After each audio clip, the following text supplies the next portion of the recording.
کہلاتا ہے، دعوت دینے والا بھی داعی کہلاتا ہے۔ اور نبیوں میں یہ دونوں صفتیں ہوتی ہیں کہ وہ اپنے جس مقصد کے لیے ان کو بھیجا ہے وہ اس کی دعوت دیتے ہیں، اور اپنے مقاصد کے لیے یا رکاوٹوں کے لیے وہ دعا بھی مانگتے ہیں۔ اپنے مقاصد کے لیے بھی دعا مانگتے ہیں، رکاوٹوں کے لیے بھی دعا مانگتے ہیں۔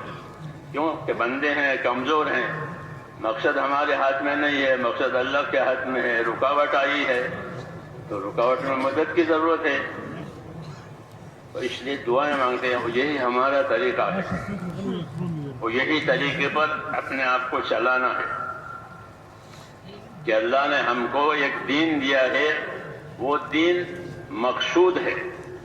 ہاں، وہ دین مقصود ہے، یعنی زندگی دین کے لیے ہی ہے اور کسی کے لیے نہیں دی ہے، کہ دین کے لیے زندگی دی ہے۔ اور اس کی دلیل یہ ہے کہ مردہ جب قبر میں اتارا جاتا ہے تو فرشتہ آتا ہے جانچ کے لیے، امتحان کے لیے، تو وہ یہ پوچھتا ہے ماں دینوں کا، ماں دینوں کا، کہ بتا اپنا دین بتا۔ تو معلوم ہوا کہ یہ دنیا کی زندگی سے فارغ ہو کر آیا ہے، کسی کام کے لیے اس کو بھیجا تھا، وہ اب فارغ ہو کر آیا ہے، تو جس کام کے لیے اس کو بھیجا تھا اب فارغ ہو کر آیا ہے، تو اس کو پوچھیں گے کہ آپ کسی نوکر کو کام کے لیے بھیجیں، پھر وہ واپس آئے تو پوچھے بھائی وہ کام ہو گیا؟ وہ کام ہوا نہیں ہوا؟ تو چونکہ دین کے لیے پیدا ہوا ہے اس لیے اس کو دین پوچھیں گے۔ ہاں، مسلمان مرے تو بھی اس کو دین پوچھے، کافر مرے تو بھی اس کو دین پوچھے، منافق مرے تو بھی اس کو دین پوچھے، تینوں سے دین پوچھیں گے۔ مسلمان کے پاس جن دین تھا وہ دین کا جواب دے گا، ان کے پاس دین نہیں تھا وہ جواب نہیں دے پائیں گے، ان کا مسئلہ بگڑ جائے گا۔ یہ ہے ترتیب۔ تو میں نے کہا دنیا کی زندگی اللہ تعالیٰ نے ہم کو دین بنانے کے لیے دی کہ یہاں اپنا دین بناؤ۔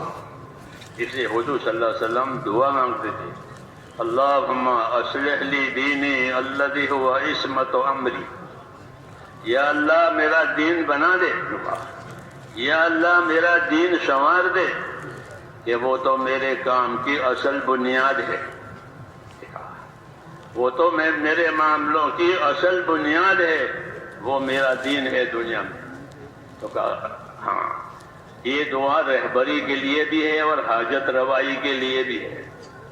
دعاؤں میں عام طور پر حاجت کا دھیان ہوتا ہے، وہ ٹھیک ہے کہ دعا حاجت کے لیے ہوتی ہے، اس سے کوئی انکار نہیں ہے، لیکن جس طرح حاجت کے لیے ہوتی ہے دعائیں، نبیوں کی دعائیں حاجت کے لیے بھی ہوتی ہے، رہبری کے لیے بھی ہوتی ہے، کہ یہ چیز اتنی اہم ہے اس لیے اس کو مانگا جا رہا ہے، اس میں مدد طلب کی جا رہی ہے، اس میں آسانی مانگی جا رہی ہے، وغیرہ وغیرہ۔ تو دعا مانگ رہے ہیں کہ اللہم اصلح لی دینی الذی هو عصمت امری، یا اللہ میرا دین سنوار دے، میرا دین سنوار دے کہ وہ تو میرے معاملے کی اصل بنیاد ہے، کہ میرا وجود ہی یہاں دین کے لیے ہے۔ جب پیدا ہوا تھا اذان کہی تھی، اور جب مرنے لگا تو کلمہ یاد دلایا تھا کہ اپنے مرنے والے کو کلمہ یاد دلاؤ حدیثوں میں۔ تو جب پیدا ہوا تو اذان دی تھی، پر مرنے لگا تو کلمہ، تو دونوں دائیں بائیں دونوں ایک ہی چیز ہے۔ یہ علامت ہے کہ اس کو اسی خاص کام کے لیے یعنی دین کے لیے پیدا کیا تھا۔ تو وجود ہمارا میرے دوستو اس دنیا میں یہ دین کے لیے ہے۔ اللہم اصلح لی دینی، یا اللہ میرا دین سنوار دے کہ وہ تو میرے کام کی اصل بنیاد ہے، کہ میرا وجود اور میری صلاحیتیں اسی کے لیے ہے، کہ میرا وجود بھی دین کے لیے اور میری صلاحیتیں بھی دین کے لیے، جانی، مالی، ذہنی، فکری، جتنی صلاحیتیں ہیں وہ تمام صلاحیتوں کو دین پر لگانے کا حکم ہے، کہ کسی صلاحیت سے بے دینی کا ظہور نہ ہو، بلکہ تمام صلاحیتیں دین پر لگے۔ ادخلوا فی السلم کافہ، اپنے دین میں پورے داخل ہو جاؤ، ایک ٹانگ باہر ایک ٹانگ اندر، ایسا پورے۔ ادخلوا فی السلم کافہ، اپنے دین میں پورے آ جاؤ۔ تو اس لیے حضور دعا مانگ رہے ہیں کہ اللہ میرا دین سنوار دے، کہ وہ تو میری اصل بنیاد ہے۔ دین کے سنوارنے کا کیا مطلب ہے؟ دین کے سنوارنے کا ایک مطلب یہ ہے کہ دین کے بارے میں جو یقین ہونا چاہیے وہ یقین اندر پیدا ہو جاتا ہے کہ بغیر دین کے کوئی بھی کامیاب نہیں ہوگا۔ ہاں، یہ پکی بات ہے، یہ پکی بات ہے کہ بغیر دین کے کوئی طبقہ انسانوں کا کامیاب نہیں ہوگا، نہ تاجروں کا، نہ مزدوروں کا، نہ حاکموں کا، کوئی بھی۔ یہ اپنی جگہ رہے طبقے، لیکن ان سب کی کامیابی کا مدار اللہ نے ان کے دین پر رکھا۔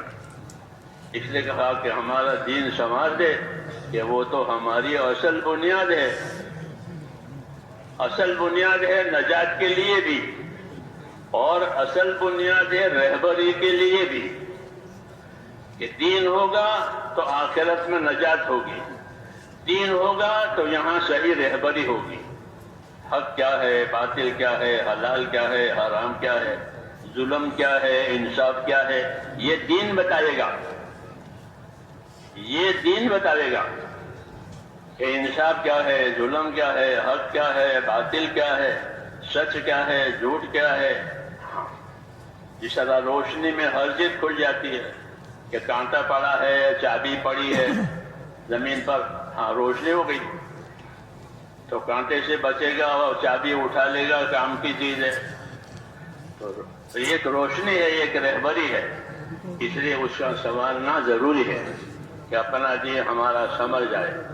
اور دین سنوارنے کا مطلب کہ اندر دلوں میں اللہ تعالیٰ سے صحیح تعلق ہو جائے۔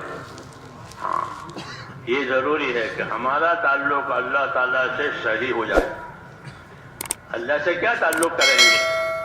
اس کا تو کوئی رشتہ دار نہیں ہے، اس کے برابر کوئی نہیں ہے، کہ اللہ سے تعلق عبادت اور بندگی کا ہے۔ ہاں، یہی تعلق اللہ نے ہمارے درمیان میں پھیلایا ہے۔ تم سب میرے بندے ہو، جنات اور انسان اور ملائکہ، یہ سب اللہ کے بندے ہیں، تو بندگی والا تعلق اللہ تعالیٰ نے دیا ہے، اور دین اسی کی رہبری کرے گا کہ اللہ کی بندگی اور اللہ کی عبادت کیسے صحیح ہو جائے، کیسے بندہ بن کر زندگی گزرے۔